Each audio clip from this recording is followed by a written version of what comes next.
Hi everyone, I'm so excited for this episode. I have the lovely Aviva Meisner on the call slash podcast slash video if you're watching that. And we have a very exciting episode in store. We're going to chat about human design, and then she's going to do a mini reading on me, which I'm so excited for. And then we're also going to talk about her work and how she supports her clients so deeply, and just to see where the conversation takes us. So, hi and welcome. And can you tell us a little bit about you and how you got into this work? And then I'm sure most of my listeners know about human design, but tell us about it from your perspective and just in your words. Perfect. So hi. So I'm Aviva. Thank you for having me on here. I'm excited to chat and talk about all things human design. So I'm a human design guide from Melbourne, Australia. And I got into human design a few years ago. I actually had a career as a fashion designer, and which is completely different. And I was so passionate about that my whole life, or I thought I was. And then I even moved to New York to chase my dreams and live there and, seek out a job.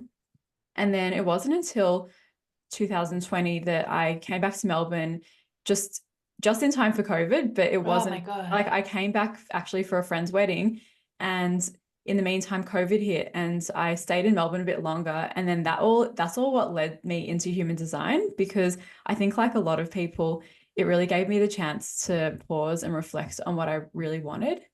And I think a lot of people had big shifts in that time, whether it was like in relationships or their career or just internally. And And so for how good me, that you didn't get stuck in America during COVID. Like at least you were yeah, home. yeah, it was, well, I could have gone back, but I chose to stay here. And in the meantime, I actually lost that job in New York. And I remember when I lost the job, this is what led me to change careers, because I had this feeling of relief when I lost the job. And my mind couldn't really understand why I felt that way. But for some reason, I just felt this intense relief. And so it made me start questioning, why did I have that relief? And it wasn't until I knew that it was something to do with the work, obviously, having that reaction. But then it wasn't until I started applying for jobs in Melbourne and preparing my portfolio to apply for fashion jobs here, that I was just spending a lot of time listening to podcasts while I was sketching. And I listened to one that like was my huge light bulb moment, because it's in the podcast, they asked the listener to ask yourself, what is the thing that comes most naturally to you, the thing that feels the most easy and effortless? And they were saying that that's what you should be doing in your career.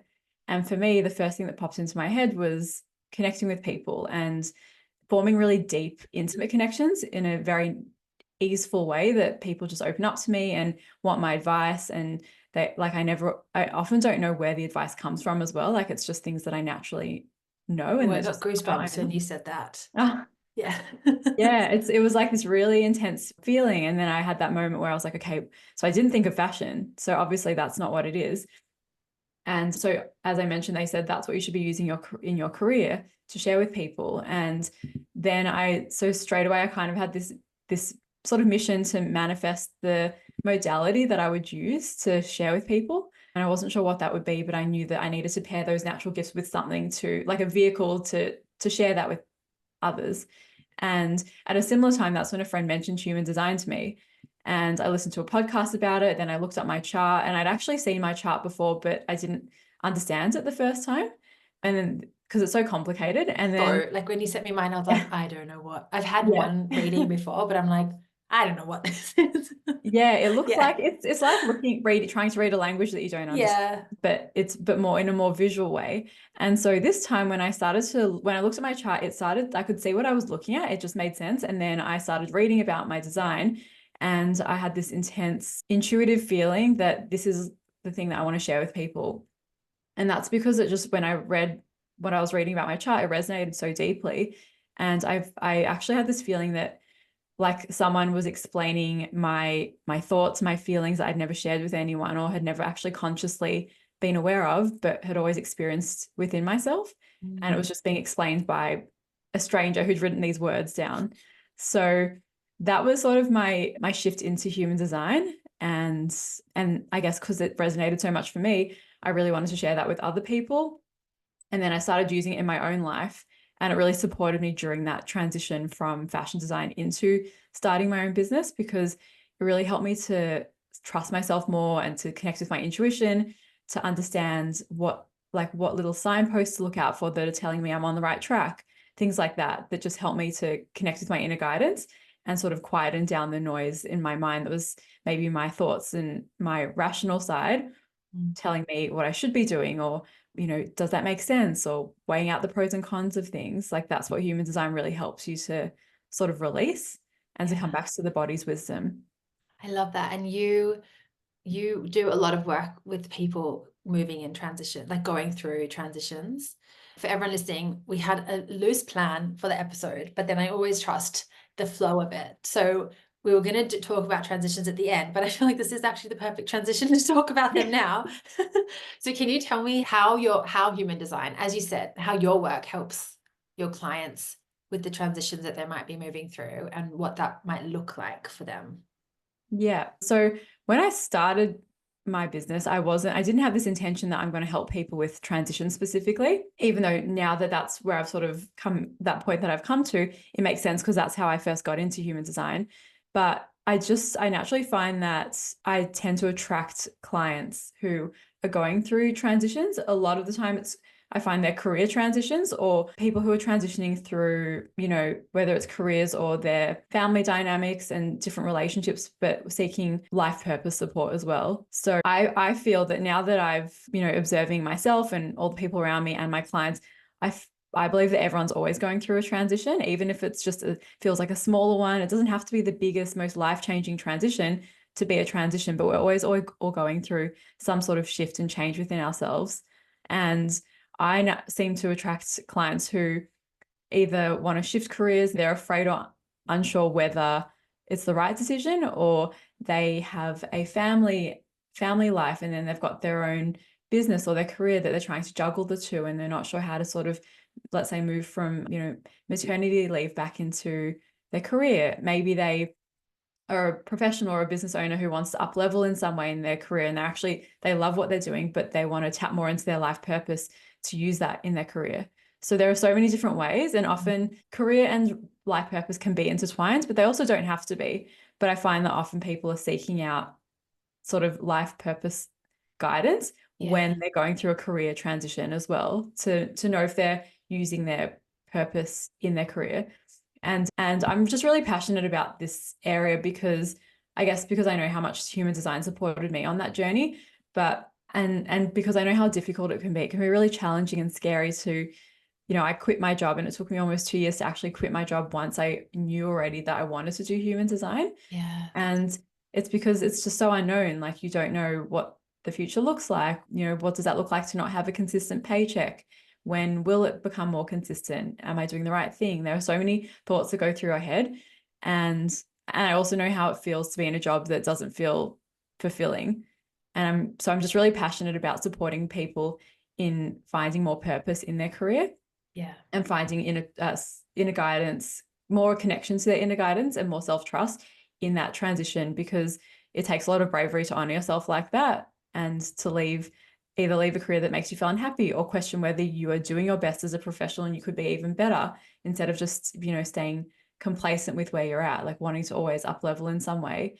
And we spend an average of a third of our lives working. So I just find it quite sad when people aren't happy in their jobs and they think that, they just have to do that, and they've just surrendered to, like, it is what it is. And I mean, of course, not everyone has to be equally ambitious or, caring about their career as much as others. And that's totally fine. But for the people that it is important to, those tend to be the clients that come to me who really want to connect with their purpose. And I just think it's also a huge act of self-love to honor yourself like that, and to want to be spending the majority of your life doing something that you care about. Yeah. And I love, like, it's so funny you said we're kind of always moving through transitions, because before you said that, as we started talking about transitions, as soon as I stopped what I was saying and like handed it over to you, I had this thought of like, we're kind of always moving through transitions. And then you said that. Yeah.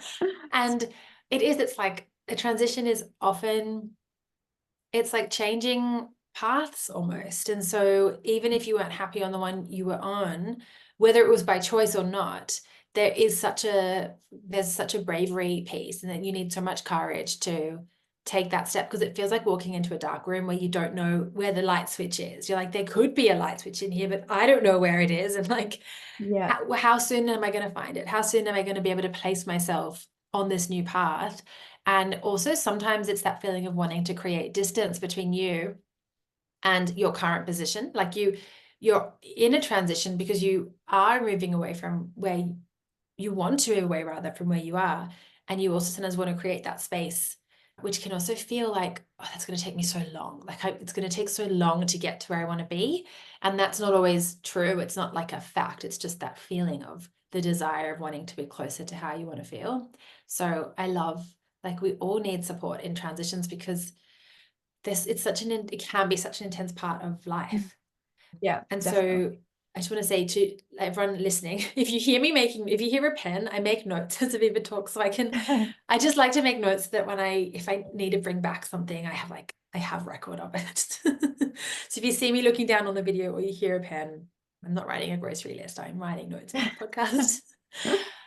Oh, I love that. Okay, so before we dive into my reading, which I'm very excited about, and I'm sure all my fellow manifesting generators will be excited. Everyone will be excited, but they'll also be able to take like probably extra pieces from it. Can you tell us about human design? Like what it is, what it does? Yeah, tell us a bit more. Yeah, perfect. So human design is a system that shows you how you're designed to live in your most aligned and natural way. And that when we do things in the way that feels the most natural and more effortless to us, that's actually how we thrive. That's how we fulfill our dreams and manifest the opportunities that we want in life, rather than doing things the way that someone else told us we should do them, or the way that we think we should, the way that maybe our rational mind tells us we are supposed to, or the way that we're concerned people will judge us if we do things a different way. So I love that it's all about coming back to being who you truly are.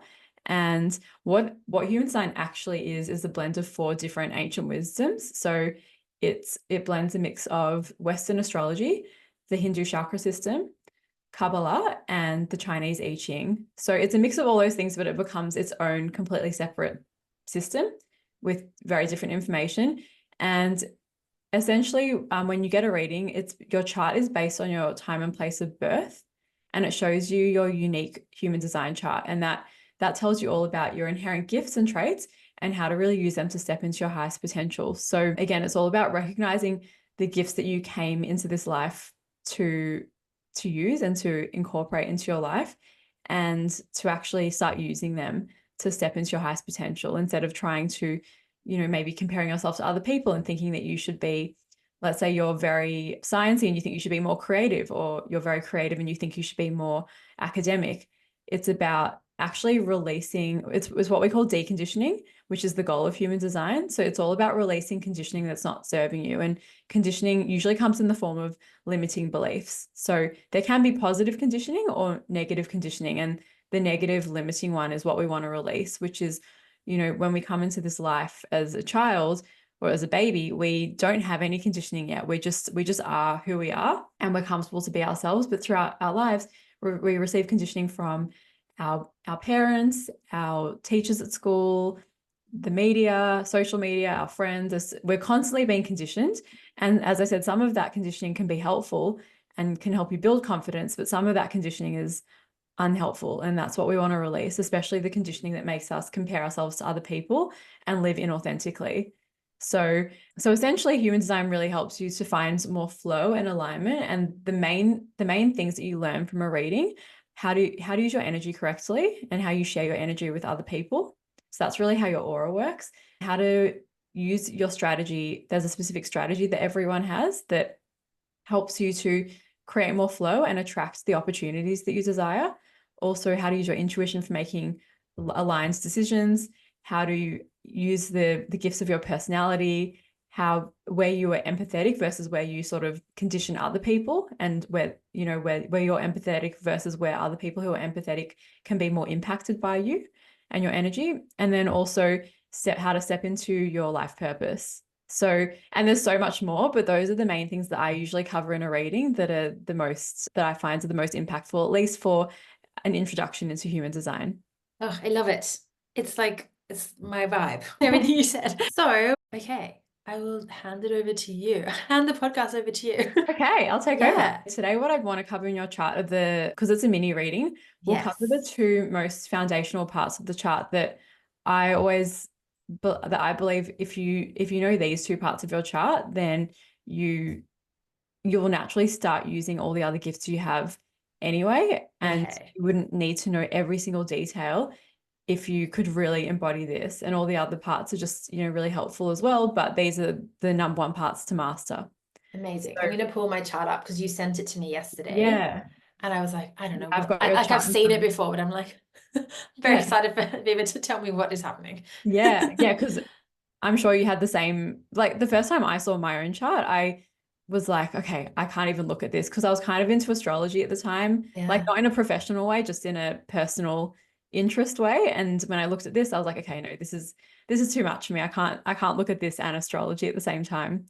But Yeah. then Oh, because it was like too, like it blends too much or like it took it's away from. no, they don't take away like there are some human design guides who also do astrology, and that can work really well too. But for me, I just was, and maybe it's because I'm a projector, that's my energy type, and projectors often like to really focus in on a particular thing. So maybe for Mhm. me, I was like, I don't need the extra noise right now. But then Yeah. when I came back to my chart at that time during that career transition during COVID, it was the perfect timing. And I looked at my chart, and this time I was like, oh, it actually makes sense now. Oh, that's amazing. So yes, let's get into your chart. So the Okay. first thing that I want to get into is your energy type. Okay. And as you mentioned before, you're a manifesting generator. We Mm. probably have a lot of manifesting generators listening because Yeah. it is one of the more common energy types. And but every single chart is really unique. So also I'll just say sometimes when people hear that they have a component of their chart that's more common, again, we start tapping into that conditioning that tells us we want to be more unique and we don't want to have anything, too many things similar to other people. And it's about remembering that you have the perfect chart for yourself that you Mm. need, and it has all these really specific gifts. It's very nuanced when you go deep into the chart. So it's not about comparing yourself to other people and thinking, oh, I want a more rare energy type, because you could have very rare other gifts in your chart and you have this perfect combination of ingredients for your own recipe. Mm. I love that. So I like to remind people of that as well. But so you're a manifesting generator, and firstly, your energy type, it's the way that you are designed to exchange your energy with the world around you, and and the way your body creates and uses energy. And so as a manifesting generator, when we're talking about your energy, we're talking about your aura and how that interacts with the world around you and the people that you meet. And you have what's called an open and enveloping aura. So what that means is you have this really open, warm, and inviting aura that makes people feel really comfortable around you. You feel really cozy and warm, and people feel really included by you. And so that's a really beautiful gift, especially for the work that you do. Mm. It makes a lot of sense, like working with people to create that warmth. And I could definitely feel that from as soon as we connected, when I first like saw your Instagram and your website. And so that's a beautiful gift. The things to always keep in mind is that because people feel really included by you, they can feel very comfortable to ask you to do things for them Mhm. and ask for your help. And so that's where the boundaries come in as a Manny-Gen. So really asking yourself, do I genuinely have the energy and feel lit up by helping this person right now? Or do I just think that self-sacrificing makes me more worthy and I'm coming from that place? So that's why boundaries are so important for a Manny-Gen, and especially because you are here. Firstly, you're a mix of two different energy types. You're a mix of a manifestor and a generator. So the generator part is that you're here to really let your desires be your guiding light. So they're really like your internal compass that are here to lead you in the right direction. And when you feel lit up by something, you feel excited, then you have this abundance of energy that fills up within you like a cup that goes all the way to the top and then overflows out of you into the people around you. And in turn, you lift them up as well. So really, you help other people the most when you are doing what you love and what lights you up. So Mm. that's why Hence the even like boundaries, the podcast name, like that is so me. yeah, I have to love what I'm doing, or I can do it if I don't love it, but it obviously won't feel good and I won't feel yeah, lit up and I won't want to keep doing it. Or I need to find like the piece that will help me shift to find that joy and love again. Yeah. So I don't always have to like throw something out the door, but I have to, if it's not working and I don't feel lit up by it, Mm-hmm. I feel it in my whole body. Yeah. And it's hard to keep taking that next step forward. Yeah. Yeah. Because and it makes so much sense, because when you try to keep pushing and you don't fill it up, then that's when you can have fatigue and feel burnt out and just feel tired, like you lack the energy towards that activity or that project. So it's really, really important to connect with that feeling. We call that your sacral response, which comes from the sacral energy center, and that's where desires come, and it's where life force energy comes from. So you have a consistent connection to the sacral energy center. And that means that you do have consistent energy as long as you're doing what you love.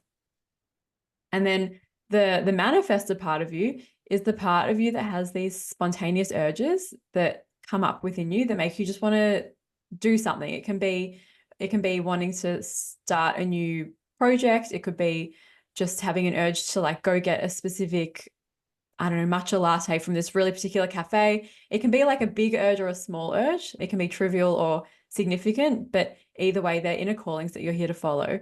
And so what happens with having this mixture of these sacral energy center desires that come up as well as these urges is they lead you in many different directions. And that's why manifesting generators are really here to be the multi-passionate people in society.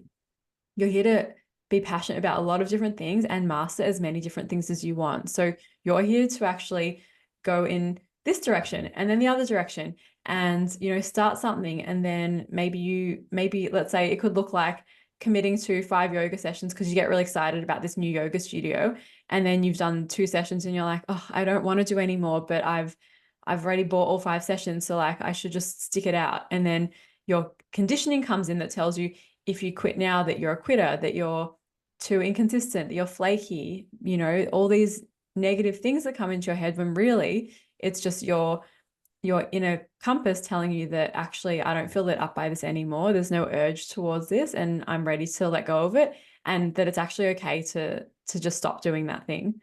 And that's because it frees you up to then connect again with your desires and your urges and actually follow those to the next thing that is actually aligned for you. So you move, manifesting generators, they move quickly, and you're also very efficient at mastering things quickly. So that's why you can also get over something faster than most other people, because you can you figured it out, you've mastered it, and then you're ready to move on. So you're really here to show the rest of us that life doesn't have to follow a linear path, and that you can get from point A to B isn't like a straight line. It can be is this zigzaggy road that takes you in all these directions, but eventually you'll get there, and you'll get there very efficiently by doing it your own way. And that you can, and so for you, like in your career, it makes a lot of sense as well that you do kinesiology and you do NLP and all these different, incorporate all these different healing modalities into your work as a business coach, because you're here to be a multi-hyphenate. You're not here to just be really linear Yeah, and I love focus on that. one It's thing. so, it is so like, and I started as a makeup artist, and then there was naturopathy, nutrition, and then there's like my books, the cards, like it is like I get an urge, I run with it. I used to be hard on myself if I got an idea and then kind of like didn't finish the idea, or received an idea and even like launched it and then didn't go back to it. Or I used to think, oh, I should keep going back, and but now I just honor if I have that urge and I want to keep rolling with it, I'll finish working with that idea and release it, launch it, publish it, whatever.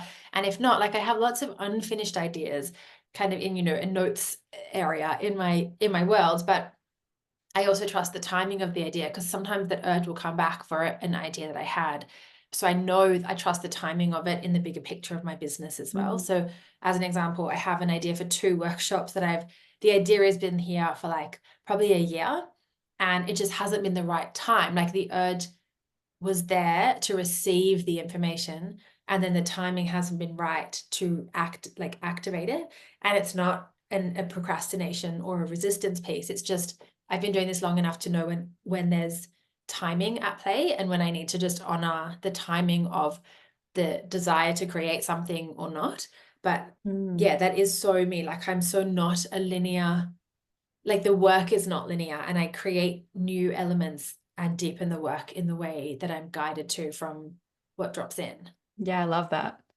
Yeah, it's very aligned in your work. Like you can Mm. really see that. And like that can look different for, I mean, this is your reading, but that can look different for other people. Like some manifesting generators might not have as many different, let's say, because you've had many different professions and incorporated that. Like you could be a manifesting generator who's just just a business coach, and you don't have those other, you haven't done those other courses, let's say, but your work is still very multifaceted in the way that you help people or the type of offerings you create. So it's really about being that multifaceted person. And also when you feel like you're all over the place, sometimes it can feel like a good thing, because Manigen's actually here to feel all over the place and to release conditioning that says that being all over the place is unhealthy and that it's bad, because it's actually aligned for you to feel that way. And you might even feel more productive when you feel a bit like all over the place and you've got your hands in many different pies, and that's actually correct for you. Wow, that's really interesting. Yeah. Yeah, I When love when that. and when it feels good, of course, when you feel like Yes. you're lit up by it and you're connecting to those urges. And so the each energy type has its own strategy for finding flow and attracting opportunities that you really want, the things that you desire. So it's really a way to manifest things. And for you as a manager, your strategy is called responding. And so responding is all about knowing that the universe is constantly bringing you a stream of opportunities to say either yes or no to. And it's really about being present in your body and tuning into, does that feel like a yes? Do I feel lit up and excited by that? So connecting to what we call your sacral response, which tells you, yes, I'm excited by that. I feel energized towards that. I feel lit up, versus when something feels like a no, it can feel heavy and contracted, and like you don't have any desire towards that thing, and even feel drained just by thinking about doing it. So really tuning into those feelings, because a yes will feel like this really visceral, expansive response, whereas the no will feel contracted and heavy. And I really like to think of, to tune into those different feelings and to connect with how the universe is always trying to bring you opportunities. I like this analogy of thinking of the universe as being like your personal shopper. So if you went to a personal shopper, your job is to just, tell them, I'm looking for this thing, this dress, and then you wait in the fitting room and you let them bring you different things to try on. And let's say the personal shopper brings you, a bunch of dresses that you really don't like, but straight away you get into your thinking mind of, oh, but I should just try it on because I'll hurt their feelings if I tell them I don't like those dresses, or, they're the expert and I don't know anything. So like I should just listen to them. And all these sorts of thoughts that tell you what you should be doing, as opposed to what your sacral response was saying, and we also call that a gut feeling. So what your gut feeling is saying, which is, I don't want that. I don't feel excited by it. It's not what I'm lit up by. But then if you start saying yes to those things, then the personal shopper will think you like those and bring you more of those things that you don't want. Mm. So it's really about, so in the same way, the universe is bringing you opportunities to set your boundaries. And when you say yes to the things that light you up, it actually helps you become more magnetic to more yes opportunities. And it also is here to bring you to the right place at the right time when you connect to that, your sacral response. So sometimes, even if something doesn't feel big, it's about coming back to your present body and saying, what's right in front of me? How does my body feel about it? And can I listen to that? Because even if it's a small thing like changing up your morning routine one day, because normally you make a coffee at home, but then one morning you're like, I really want that chai from this place that's just out of my way. Your head might tell you, oh, like, I'm being self-indulgent. I don't need to do that today, or it doesn't make sense. When really your body is trying to tell you what's right in front of me and how do I feel about this? It's that I want to go get that chai. And you don't know what could come from that. Like the smallest thing could be that you just have a great morning because you really enjoy your chai, but it could be something bigger where it becomes you're at the right place at the right time. Like at the cafe, you bump into an old friend from uni who is, has some amazing business that aligns with yours and you can collaborate together. Or it could be that on the way to the cafe that you see a sign for a community group of entrepreneurs who want to connect, and that becomes an amazing way that you get enjoyment and build more connections in your life. So it's really about connecting to that. Do you ever see things like that happen for yourself where you're connected to that feeling? Yeah, always. I listen so much to those little shifts of like changes in routines or things I want to do or like places I want to be when I don't know. And I also trust in that synchronicity. It sounds so funny, but I take my kids to the park most days after school. And so sometimes I ask them where they want to go, and sometimes I just decide. And if I get the hint to decide, it's like, I know we have to be at that park for a reason. For whatever reason, like sometimes there's just a dog that the kids love to play with, or sometimes I just get the best parking spot outside, or whatever it is, I trust that I was guided literally to that park, Yeah. to be there. And I trust the timing. Even in this week, I have to go to a shop to pick up something, and then I have to drop something off at a friend. And there have been a few times where I'm like, should I go now? And then I kind of get the message, don't go now. And I just trust that I'll go at the right time. Like, it's not that I'm going to not go or kind of leave it up to the wind to like blow a certain way to tell me exactly. But I also trust that I'll get the urge to now this slots into my week and this is when I'm meant to be there. Yeah. And there have been times where there are beautiful synchronicities that lead to somewhere else, or things that become like little breadcrumbs that lead me down a path. Yeah, and it's being in the right place at the right time and being guided to that place. And even like I went for a walk before we met up now, and I walk out and I usually walk left, and I was like, no, I'm going to walk right. And that was where I needed to walk. And then I walked a different route, and that was what I needed before this conversation. Yeah. Yeah. It's so interesting. And I love that how you described it as like crumbs, because that's what I think of it as, like breadcrumbs or like stepping stones, that it can just be like one seemingly small thing that is just changing your morning routine, like, or turning right instead of left.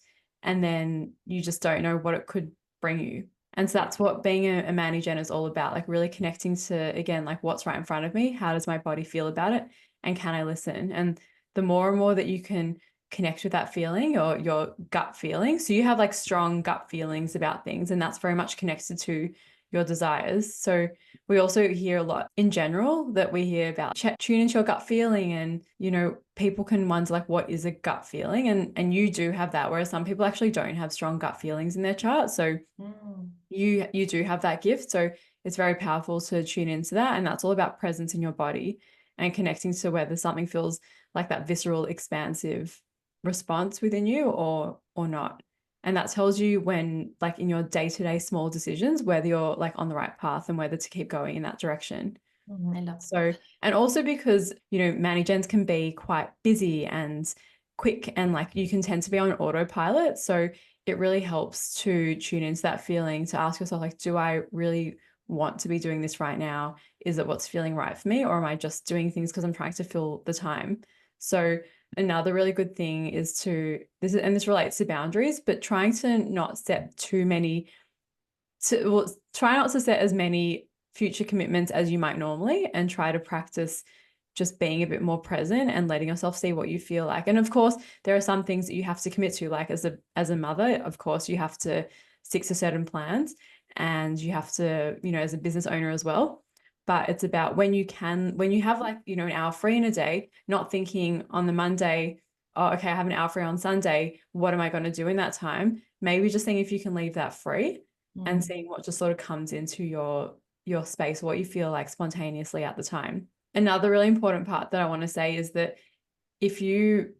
because we also don't want you to use this information in a way that feels like then you can be harder on yourself if you're not doing this, like if you're doing things that you don't feel like doing. So also, remembering that little mantra that I said, which is what's right in front of me, how does my body feel about it, and can I listen? The can I listen part is really important, because sometimes you might have to do things that you don't feel like doing. And it's just about taking a moment to practice awareness for that. So, having the awareness that, okay, I don't feel like doing that thing right now, but I know that I need to, because it's not something that anyone else can do right now. Like maybe you've asked someone, like you asked a friend or your parents to pick up your kids, let's say, and they just can't. So you have to do that. Not being hard on yourself for doing something that you have to do and that you don't feel like doing in that moment, because you just having the awareness still makes your sacral response become stronger and still makes you more magnetic to attracting the things that you desire. It's just when you're on that autopilot and you're not even questioning it, that you might find that the universe starts testing you again. Yes. It's so interesting because I've had so many experiences in my life where as I start to like raise my standards with something, I get tested multiple times, the same thing over and over. So like I remember the very first time I set different kind of boundaries and standards in my business. One of the first times was when my business was a couple years old and I was in this period of being it was right after I added in kinesiology. And my business became so booked that I had like a 6-week wait list. And then I had a cancellation policy. And I remember I had a few clients kind of cancel last minute and then kind of do it again the next week or just not show up. And I was like, okay, I'm being tested here to do something. And so I set a different boundary for myself around the like kind of allowing myself to actually send an invoice when someone for the third time didn't show or like canceled half an hour before the appointment. And then I got tested on that same thing. It was like, are you sure you're, ready and willing to set these boundaries in this way? And at first, when it happens and you get tested, you're like, oh God, am I like doing this wrong? Like, is this, why did this get harder? I was setting a better boundary for myself. And then I got tested a couple more times. And each time I reaffirmed the boundary. Then after a while, so after I had to do it a couple of times, then that was the new boundary. But I did get tested on it. And it's happened over and over again in different ways where I set a new standard or a new intention, or I set like work with creating, a new level of a desire. And you get like, if I'm not clear enough, I get tested or I get like a version of it, but it's not exactly what I was calling in. It's kind of what you said. It's like the universe gives me the personal shopper gives me a dress and I'm going to say, oh, it's good. I did want a black dress, but I wanted a black dress like this, like getting more specific with what I want. And then that will come, but I have to be clearer in it sometimes. Yeah. And that's all about setting those boundaries. Yeah, that's amazing. It's really, I mean, it sounds like and this is the case for a lot of people, but when you've been working on yourself, you'll find that a lot of the things you learn in a reading, you're like, oh, that's like always how I thought I felt like I wanted to do things. And I just kind of, part of me was questioning whether I was doing the right thing or whether I was just like making it up or imagining it. But you generally, like when you've worked on yourself and you've gotten to a certain age, you also start to embody the high expression of your gifts more rather than, the low expression, which is like you have energy, so you're busy and on autopilot all the time and don't question whether it's actually what you want to be doing. And so you're like obviously on that path and you've had the awareness of these gifts that you have. Yeah, and I think I've honed the skills of and the self-awareness over the years of knowing. I still go on autopilot sometimes. Like even today, I had to like tell myself, get up and go for a walk to get air and sunshine and get greenery in your eyes because I could sit here the whole day and then I do go into autopilot and then my body does start to feel like this isn't the right thing and I don't listen because I'm on autopilot. So I get better and better at that element of it, but definitely I've honed like so much of what you've said, the boundary self, but also like I do listen to my body when I get nudges of where to go or what to do or what to work on next. And that's also why sometimes when an idea drops if I don't get in my body, if it's not like don't do it now, I trust that timing. Whereas maybe a few years ago when I started my business, I might have been stressed and kind of forced or rushed, like pushed through because I thought I should do it versus being okay with like either leaving an idea or coming back to it later or letting it like morph into something else and trusting the timing of it on its own as well. Yeah. And yeah, I love that. And also that sort of links us into the next part that I wanted to get into, because when you talk about timing, you'll see what I mean. But the next part is called your authority. And your authority in your human design is your specific type of intuition for making big life decisions. So like so what we've talked about with connecting to your sacral response, so whether you want something, whether it lights you up and excites you, you can always trust that for the smaller day-to-day decisions. But when it comes to the big ones, you'll still get that immediate feeling. But then it's important to tune into what's called your authority, which is you've got what's called emotional authority. And so what that means, firstly, is that comes from the solar plexus energy center, which is where the emotions come from. And you're someone who really, it's very aligned for you to make decisions by first waiting until you feel cool, calm, and collected. So waiting until you feel neutral, and then asking yourself, does that decision make me happy? Does it make me smile? And that's because you have what's called having this emotional authority. It means that you've got a defined solar plexus. So it's colored in your chart, and that gives you what's called an emotional wave. So you have these sort of highs and lows that you experience within your body that don't relate to anything going on externally. It's just these feelings that you have within yourself. So you could wake up one day feeling really happy for no reason, or you could just wake up on the wrong side of the bed for no reason. And it's just like a rhythm within yourself that you're here to sit with. And it's a way that you embody wisdom by feeling the full spectrum of emotions and loving all the emotions, like loving the highs, loving the lows, sitting with the lows and not wanting to get rid of them, just being like, okay, this is how I feel right now, and I can appreciate this, and this is the way I can hold space for other people because I know how it feels to feel like this. Even if I haven't been through the exact situation that someone else is going through, I know that feeling because I've been there on my emotional wave. So it's a way that you really hold space for other people. Do you experience that? Like Yeah, definitely. And I even ran a program last year called Show Up and Vibe, which is about showing up in your business to showing up to sell and support your clients no matter your mood, which is exactly that. It's like being able to run your business and create your art and generate income and momentum and impact even on a bad day. Even because I think a lot of the time when we work for ourselves, a lot of the work is space holding. And sometimes we think that to be a space holder, we have to do it from a space of like always being happy or always being high vibe. And life is just not like that. Like we can't always be high vibe or whatever that means to someone. Yeah. Not to say we can't shift our state if we're feeling stressed or sad, and not to say we can't move into a different energy or emotion, but that is a big part of my work, and it's a big part of my personal work, but also my work with clients, because it's part of like what makes your business sustainable. When you know that you're still valuable, your work is still valuable, even if you did wake up on the wrong side of the bed, or even if you do feel like emotional or whatever's going on in your life. And then also to not bypass if things do feel too much or too big or too hard, to like ask for support and take time off and like really honor yourself as well. But it definitely is a big piece of my work in general, I think. Yeah.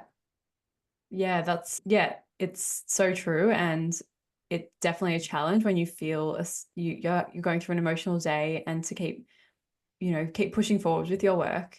And so it's amazing that you teach that. And it makes a lot of sense because you're someone who can experience emotions that can feel like they're just happening within you, and you don't always know where there's not actually a logical explanation for it, and not needing to even try and explain them. Like, of course, sometimes it's going to be there has been something that's activated that feeling, but sometimes it's just you and sitting with that feeling. And so the reason why I'm explaining this and it's so important, is because when you can observe your emotional wave, then you can know when you're feeling more neutral, when reach that cool, calm, and collected state.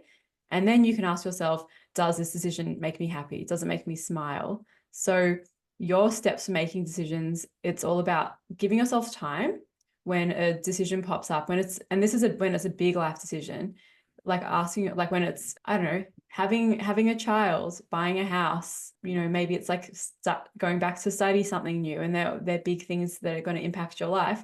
That's when it's not just about connecting to the sacral response of, do I want this right now? Does it excite me? It's about, okay, I can feel that, but then I'm still going to wait until I get to a neutral. And so that could take 2 days, that could take 2 hours, it could take 2 weeks. It's about giving yourself the time that you need. And the reason why I said that it links in with what you're saying is because it's all about trusting your divine timing, because it's not about feeling like, oh, I'm going to miss this opportunity if I don't decide quickly, because they're pressuring me and they're going to pick someone else for this opportunity if I don't decide overnight. If you can't decide in time, if you can't get to that emotional neutral and be sure that that decision makes you happy, then it was never the right opportunity for you anyway, if they're going to go on and move on to someone else for that position or whatever it is. Yeah, do you know, So it's so funny you say that because my mum always, well, she doesn't so much say it anymore, but she definitely used to say it to me when I was younger, sometimes in relation to like just going shopping. Like if there was clothes that I wasn't sure about, she would say to me, if in doubt, leave without. So if you're in doubt of that top, leave without it. And yeah. when you get home, if you're like, oh my God, I need, like I actually really wanted that. She's Mm. like, then we'll go back. Or like, then you can call the shop. But if you're not sure, don't say yes. Yeah, exactly. And that's not to say that you can't make an immediate decision about something that's not a big life decision, but I do love that concept and that line, that phrase for you is going to be really helpful, and things like, let me sleep on it, I just need more time, and being okay with that, not thinking that you have to make a decision immediately about things when it's something big, especially.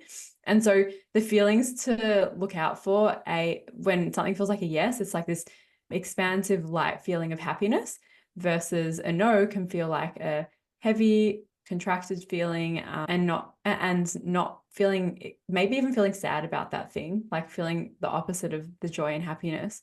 And then tuning into whether something's a no or a fear, because a fear can feel really similar. Like you can have that contracted feeling and feel a bit of a pit in your stomach, but you know that when it's a fear, behind it there's still that joy and that happiness, and that you're just scared.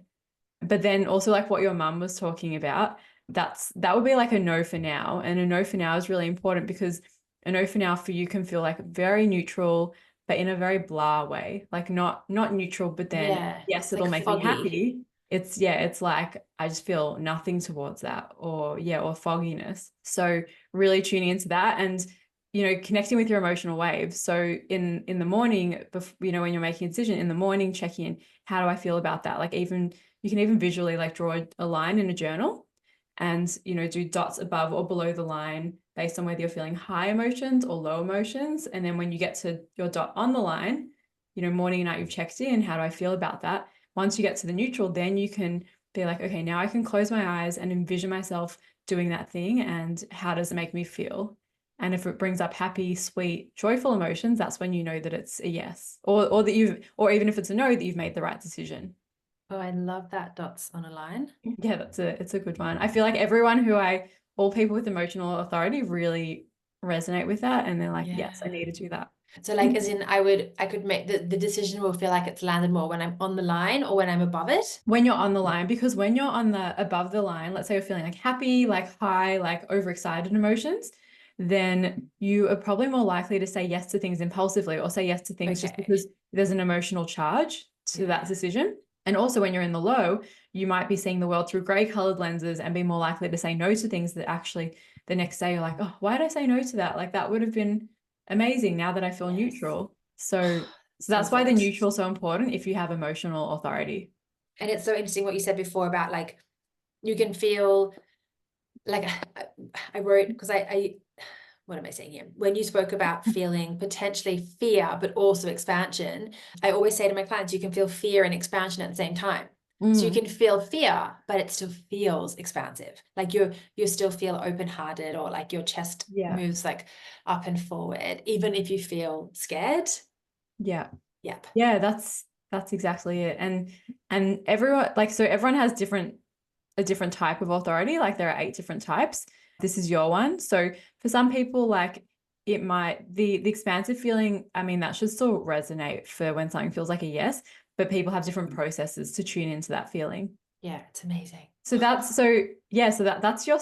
your energy type, your strategy, and authority, which are like the top 3 parts of your chart to really understand, because they are, I believe, the ones that are the most supportive just in general, and especially Mm. also in your business journey. They're the most supportive because you can see that it helps you understand how to navigate your energy levels, how you can use your energy to help other people, and how to use your intuition for making decisions, how to find flow and attract to the opportunities you want. So, and now you can see the difference between how you can make small decisions with that sacral response, versus making big decisions by taking a bit longer and connecting to your emotional authority. It's amazing. So when you like look at someone's chart, the design, like all those icons and the numbers and then the personality, like do you just know what that means?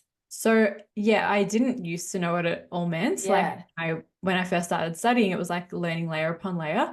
There are still like all those different numbers relate to specific gifts. So like some of them I don't know off the top of my head, and some I do, because there are so many to learn, and there's specific gifts, and then there's also those, you can see the lines that connect your energy centers to each other. Yeah. So you can have like half of that, which is a gate, or the full line, which is a channel, and they are like different. Like the half one, the gate, is one version of the gift. When you have the full channel, it's like you've got two gates together that are like 1 + 1 = 5. Like it becomes its own thing in itself as well. So Right. there are so many different gifts, but yeah, like I could look at your chart and straight away see, without reading words, like I can see you're a manifesting generator, you have emotional authority, and a lot of other things as well, like a lot of other details that we haven't even gone into. It's like it is a whole other language. Like Yeah. it's amazing. Yeah, it really is. I love it. So thank you so much. That was just so wonderful. And just like it's so lovely to hear, as you said, like things that you know about yourself and then to be confirmed in this way. The one thing I'd love to ask you this. So I guess it depends on how people interpret and then receive information. But I obviously love this work and I love understanding it. And I always love to find new pathways or like frameworks to help with deepening your intuition and like taking action and living your life in alignment. Where do you see this being something where people can start to use it against themselves? Like I've heard people be like, well, I'm a this or I'm a that, so I can't do that or I won't do that. But it's almost like, in a way, I see it as them creating like rigidity for themselves Yeah. and not like for me, of course I would love to, as you said, like sometimes I might just have to do something I don't want to do, or I might have to make a decision faster and I can use my process, but it might not be exactly like in this perfect ideal way. So Yeah. yeah, I don't really know what the question is there, but where do you see, like, do you see people using the like elements of this against themselves or becoming too rigid in like labeling themselves something Yeah. in a way? It definitely can happen because I guess like the founder of Human Design, he created, his name was Ra Uruhu, he's not alive anymore, but he's amazing. Like he taught Human Design, like he's the one that like channeled the information and shared it with the world. And now there are all these other people who are teaching it in their own way, still, and still staying true to the information, but sharing it in what I think is a more empowering way. So some of his teachings are a bit more old school. And if you just studied under him, you might feel more likely to connect with that rigidity and thinking like this, I have to do things this way, or being a bit more black and white. So there are definitely parts of Human Design. I would say, to answer your question in a non-long-winded way, I think if you get a reading or you get the information on Human Design from someone that you really trust and that that is sharing the information in an empowering way, that you're going to be less likely to use it against yourself, because you can learn the information in a way that could feel disempowering if you've received it from someone who's really black and white. Like, let's say, for example, I'm a projector, which is one of the other energy types, and I am here to guide people with wisdom that comes naturally to me. And because I'm here to guide people and I can really see into people and systems really naturally, my strategy is to receive invitations to share my wisdom. And it's called waiting for the invitation. So firstly, two parts of that, people hear waiting and they think like, oh, so I'm a projector, so I just have to wait around. So you could read something about that really briefly and think, oh, I hate being a projector. Like I get so many comments on my TikToks about projectors commenting saying, I hate being a projector. I wish I was a manifesting generator, or I wish I was a generator. And it's because they don't want to wait, and they don't like our energy comes in ebbs and flows. It's not consistent, even if we're doing what we love. So people can get that's where the comparison comes in as well. So it can be disempowering if you read the information like waiting for the invitation and thinking that means you just have to wait for people to invite you. Yes. And also thinking that you need invitations to do anything, because it's actually Yes. specifically invitations to share my wisdom with people, to share advice with them on what I think they should be doing to improve their life or to improve their business or their processes, versus Yes. I don't need an invitation to ask someone to hang out or to And invite you me to emailed yoga. me, like you made Yeah. contact. Sounds like alien, like you reached out to me initially, and it's Yeah. not waiting for an invitation. Yeah. And Yeah. I think there are a lot of projectors who would think, oh, as a projector, you can never do that. Like you can't, like for everyone who's listening, I cold emailed Cass, and Yeah. it's worked out really nicely because we've Yeah. connected on so many levels. But Yeah. a lot of projectors would think, oh, I can't just, I have to receive invitations. So I can't just contact someone like that out of the blue. But actually, I wasn't contacting you, Cass, and saying like, hey, like I can see you've got this problem and like this is how I would fix your life. I was just contacting you saying like I love what you do and I could see potential for us to partner on something, and do you want to chat about that? Yeah. You can see the difference between those two ways of communicating. So that's one way that it can be really disempowering if you receive human design information in the wrong way. And also again, coming back to that comparison, like wanting to be a different energy type. And that's something I touched on earlier on when we were chatting, that a lot of the time I see people wanting to be like someone else and wishing that, and I guess we all do that. Like maybe we're in a room of people who are really opinionated and we're not as opinionated as them. And we think, oh, like I feel like I'm not smart in this situation, or I don't have anything to say. So that makes me feel disempowered. But when you can really understand your gifts and realize that you're just not meant to be those specific things that those people are, that you're seeing in them, and that you actually have your own gifts, that you don't need to be like someone else. And it's all about you're unique and you have your own gifts. And that's why some people call human design the science of differentiation, because it's all about how you are different to other people, how we're all unique, and that we should be, it's really beautiful to appreciate how other people are different to us and have these amazing gifts without being jealous of them, or without thinking we should be like that, or without wanting to tear them down off their pedestal for being good at that just because we aren't. Like we are good at our own unique gifts. I love that. Yeah. And even like when you emailed me, part of my, I guess even my manifesting generator response was the intuition of like, I can't remember what month it was. I think it was the end of last year. And I was like, oh, she sounds Jewish. Should I tell her I'm Jewish? And then I was like, because it was right after October 7. And I was like, is that like it felt dangerous. And I was like, no, it just, the intuition came through of, you can say that. Like that was part of that guy. Like my body was like, just tell her you're Jewish too. Your And gut then we feeling. connected on that level as well, which was, Yeah. so it's like your human design brought you to email me, and then mine, like the guidance was like, yeah, this is another level of connection, because I Yeah. deleted it first in my email. I was like, I'm going to take that line out, and then my body wouldn't send the email. It was like, no, the email's not complete. It's like I got the no, don't send it, and then I typed it back in. Yeah, that's so interesting. You felt like you could intuitively feel that you weren't like expressing yourself fully Yes. that you wanted to. Or that I was gonna, like, if I didn't do it, I would have been like, I missed an opportunity. Yeah, because it definitely did give us another Yeah. level, another layer to our connection. So Yeah, fascinating. and like I reached out to you and I gave you something to respond to. Say like Yes. to connect to have Yeah. like that sacred response. And then you could be Yeah. like yes or no. So good. I Mm. love it. Okay, so could you tell people where they can find you and even how they can work with you? And of course, I'll put, for everyone listening, I'll pop all the links in the show notes. Yes, perfect. So yeah, so you can find, so my website is lovemydesign.com, and also you can find me on Instagram, which is love my design with an underscore at the end. And you can always you can either email me just like Aviva at lovemydesign.com, or you can DM me on Instagram. I love chatting with people who, like connecting with just people who followed me. And I'm always happy to answer questions as well over DMs if you have like little questions to know whether, we can connect and whether it feels right for you. I also have TikTok, which I mentioned before. So that handle is Love My Human Design. I do one-on-one readings. So I do a half-hour reading, 1 hour readings, 1.5 hour readings.